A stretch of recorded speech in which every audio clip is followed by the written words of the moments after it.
You're live. Hey, it's Feedback Friday. We'll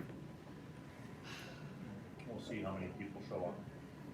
The man just dipped his pretzel in a Coke. Yep, I Don't dipped a watch. pretzel in a Coke. Bold moves Wouldn't indeed. wouldn't it be funny if some of the fans that got online were like, "Hey, I'm at the Westin." I'm here. I've been looking all over for you. I've got some things to show. Things to show off. Got 6 people. Welcome, 6 people. Got any comments flowing? We're live from Gen Con. 7 people. Who are the people? Read their names, Marie. There are, Nat Cat, Hey, Nat Cat. DOD Spec Ops. DOD. Yeah. Love it. He says, hey. Who else? How do you? That's it. No. Okay. Oh, Scott. Wutchler? What's up, Scott? So, we're at Gen Con, and this is the smaller of the 2 studios. This is where all the Gen Con Twitch content that goes onto Gen Con Studio, so twitch.tv/Gen Con Studio, all that content is produced by us out of this room. Dave, go ahead, take a pan around the room. Give a little Do tour. a little tour. So we have our 3 Blackmagic Studio cameras. Actually 4, rip. And there's Marie, there's Melissa, there's Luke. We got a little bit of downtime right now, fortunately. So we have been working diligently, I would say, very, very hard. We got in Wednesday, spent the entire day, like over 12 hours, setting everything up. We were back yesterday, Thursday, for the first day of streaming.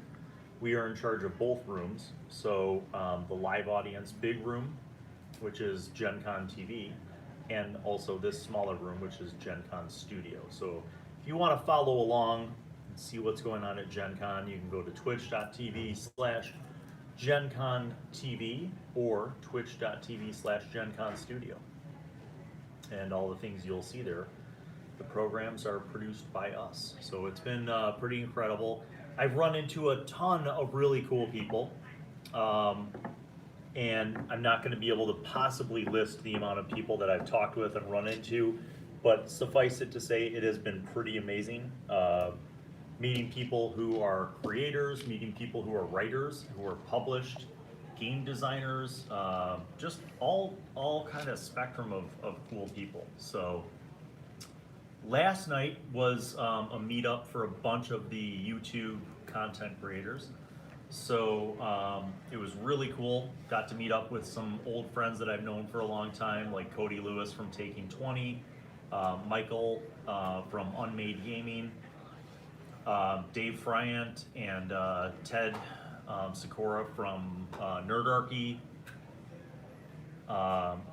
V, the Crafty Muse, Ben,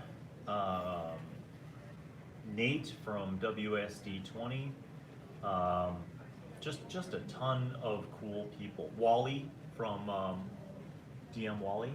So yeah, a lot of just great guys that and gals that we met up with last night. It was cool. So while I'm saying that, I got these 2 nice little presents from V from the Crafty Muse. Those are her custom D6s. So I might use those in an upcoming something, maybe to build a character. I'll see how these roll. Not bad so far. Did you get to meet the Matt Mercer? No, I've met him before though. We actually met him and did video for him, with him at GaryCon. So that was a much more intimate event.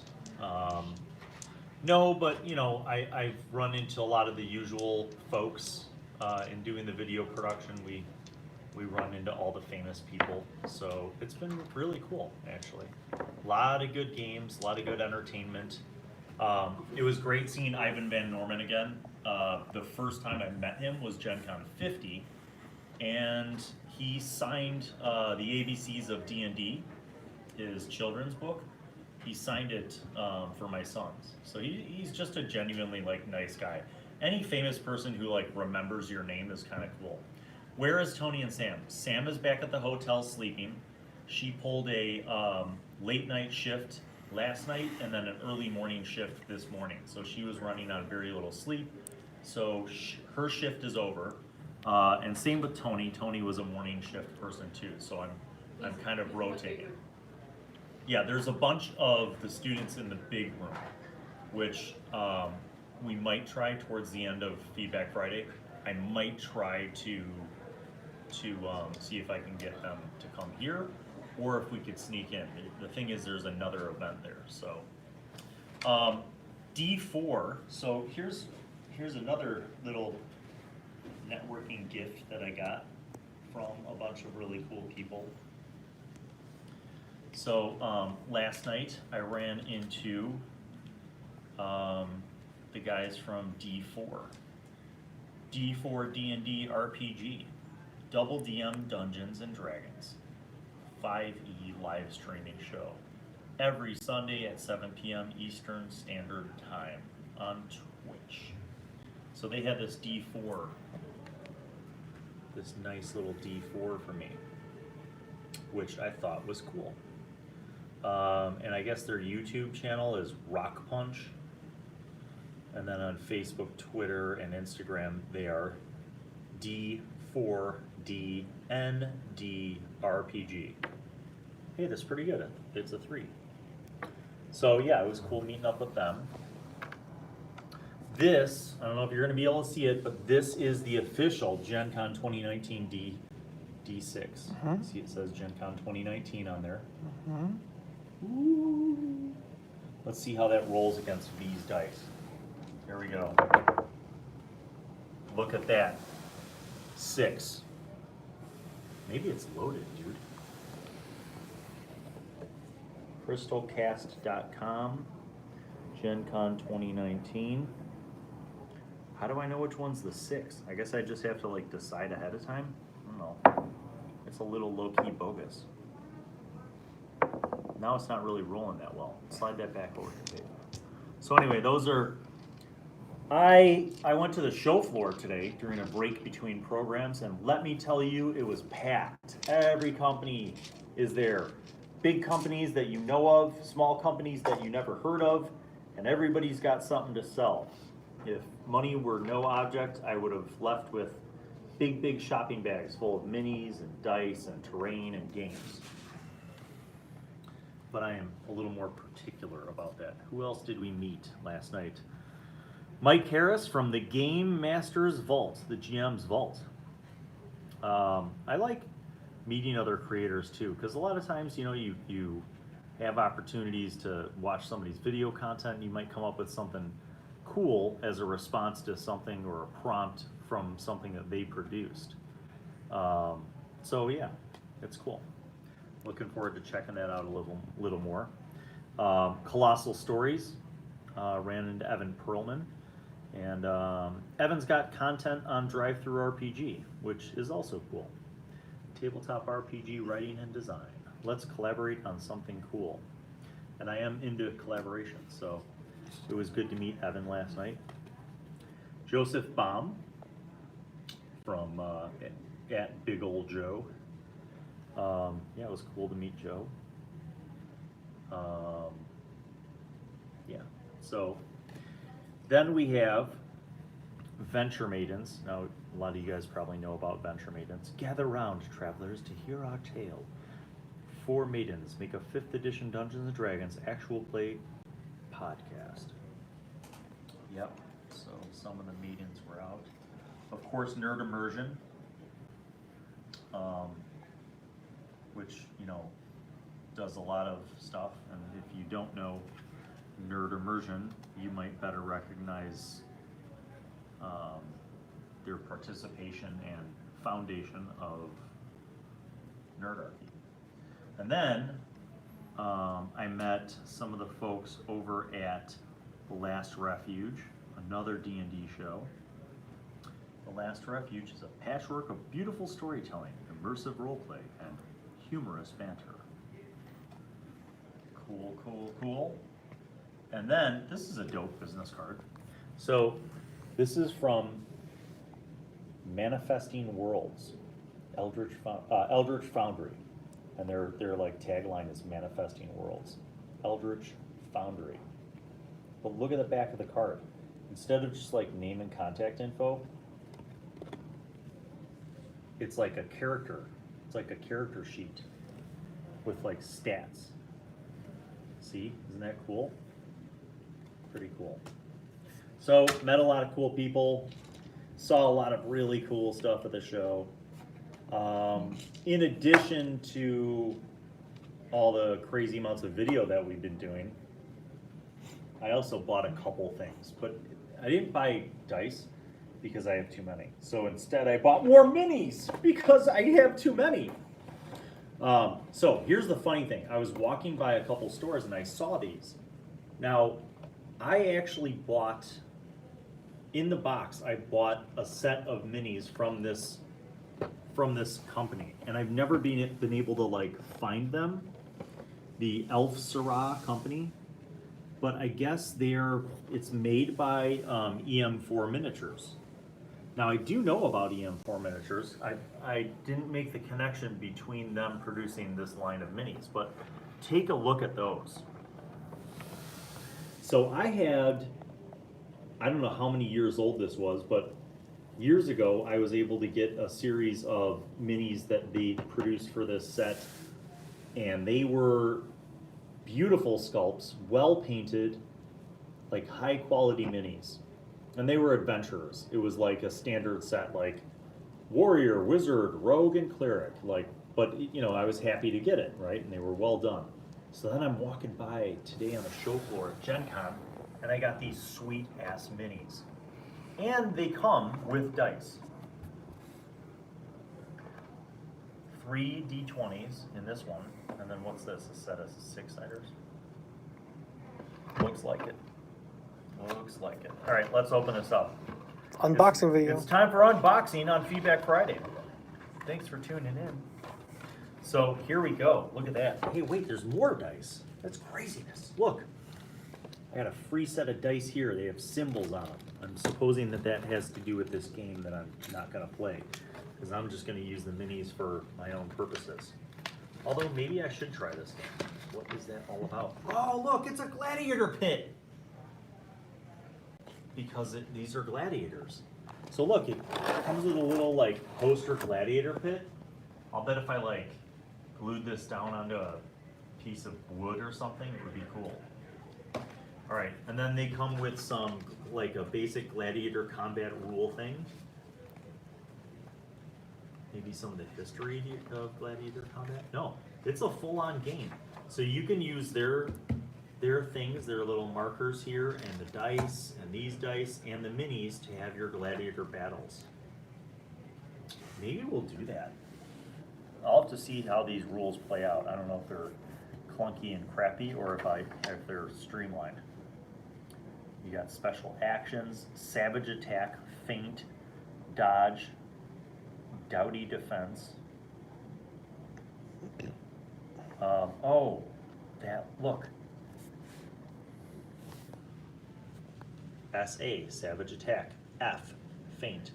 D, dodge. DD, doughty defense. So that's what all those are for. Cool.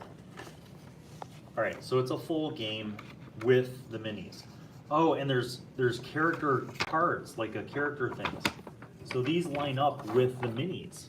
So you get Thrax, Calidus, Marcus Attilius,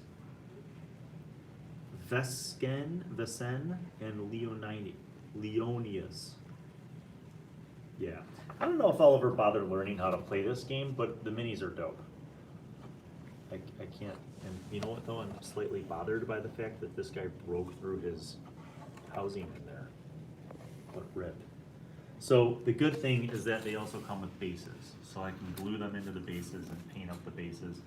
But these are really nice sculpts and really nice paint jobs. Take a look at that. Get in a little closer for that tape. Can you see? Mm-hmm. Is it shaking? No, it's in focus. Yeah, so there's one of those guys. There's another guy, kind of like him. Mm-hmm. Put it back on. I mean, got some nice details in there. So that's cool. I'm excited. And they're real. They're pewter. They're real. Just like our Christmas ornaments. Yeah, real metal minis, which I like. I'm happy about that. So, I don't know. Maybe I will learn how to play this game. I mean, if I bothered to buy the box, but that's actually even more value when you think about it. It's not just minis. It's a map. It's rules, little markers, bunch of dice, bases. That's a lot for your value, in my humble opinion. All right, so I want to put this thing in the box. So how's everything going with everyone else on Friday? Did you all watch today's episode? Was it worth the wait? No? No comment? Quiet episode today. How many people are on? 12. 12 people. What? Just finished watching the app from D&D with high school students. That cliffhanger is massive. I hate you. Yes. See, now you know why I can't give you guys spoilers, because cliffhangers. Oh. Okay, this is not a full game. Apparently this is just the big minis that I bought, but that's fine, because that's all I really wanted. So I got bases, and I got big dudes. DOD says no spoilers, please. No spoilers. No spoilers. Alright, let's see. Wow. This is heavy, dude. This is a solid mini. And well painted, too. These are large creatures. Big guys.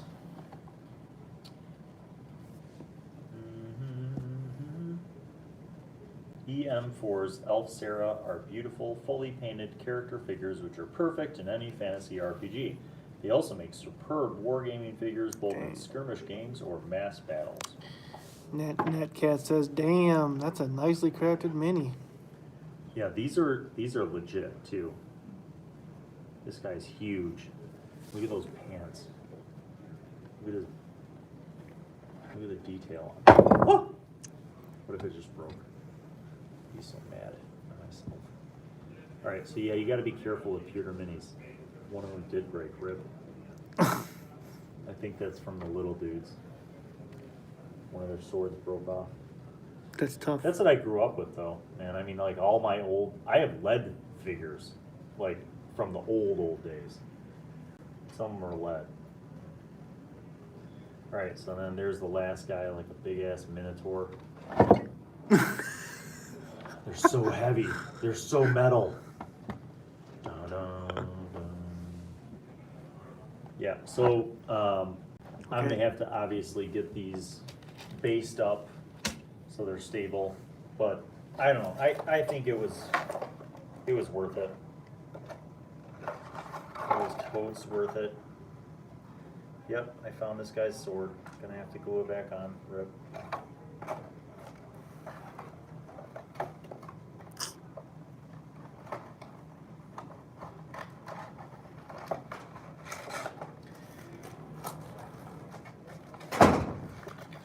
It's hard to find minis that I don't have nowadays, so when I find minis that I don't have, I'm excited. Hey Jake. We're just doing a little Feedback Friday right now. Here's Jake, everybody. You might know him as Jarafa. Ja? Yes, Ja. I was opening up some minis, showing the fans some of the haul that I got. Did you show any of them around, or are they not sitting there? Well, they saw this room. I don't know if I don't want to like interrupt what's going on in the big Or rooms. spoil it? Yeah, Maybe it becomes a video. maybe. Netcat All says those hi. All those videos, hey Nightcat, all those videos will be uploaded later to the Gen Con YouTube channel. Right now it's exclusively Twitch. Which you can go watch. exclusively Twitch, which you could watch on twitch.tv/GenCon Studio if you're in this room, or twitch.tv/GenCon. Why isn't this box working? That's not it. GenCon TV. Or Gen Con main stage. Yes, we don't have anything to do with the main stage, but I hear that they've got a lot of dope content. Okay. Or you can watch Friday Feedback, of course. Well, I mean, Feedback Friday is all about the feedback and the questions and the Fridays. So, first order of business, now that we've looked at all the cool things that I've acquired so far, is what questions do you guys have? Does anybody have any questions for today, for the feedback?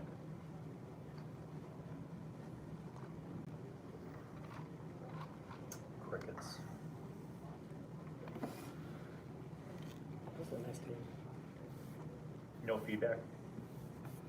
Everything is going good? Nat Cat says, Giraffe. Giraffe. Giraffe. I have a question. When are Yeah. we publishing the Giraffe song as a single? That is a great idea. Have you thought of any options for online games? I have, and I actually have been talking to people here about how they do their online games. Ooh. I'm gathering information from some of the big players in the online gaming industry.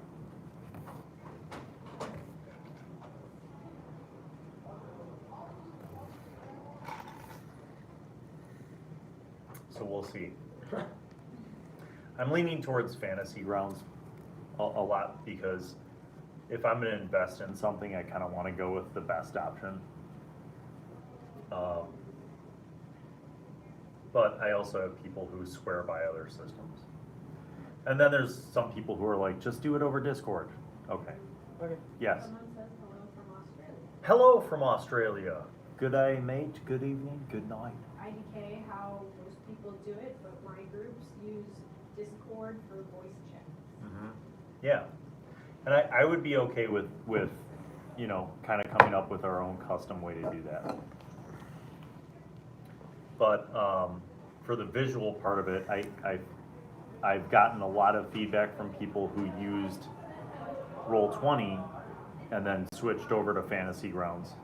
So I think it just depends on how much of those tool sets you're going to need to use for the online game. But yeah, good questions. Good questions. Someone says, I really enjoy using FG, gives you lots of options to make it your own. Yeah, and that part of the reason why several people, I'm not going to name drop, but several of the larger streamers who I was connecting with last night tend to use Fantasy Grounds precisely because they feel less limited.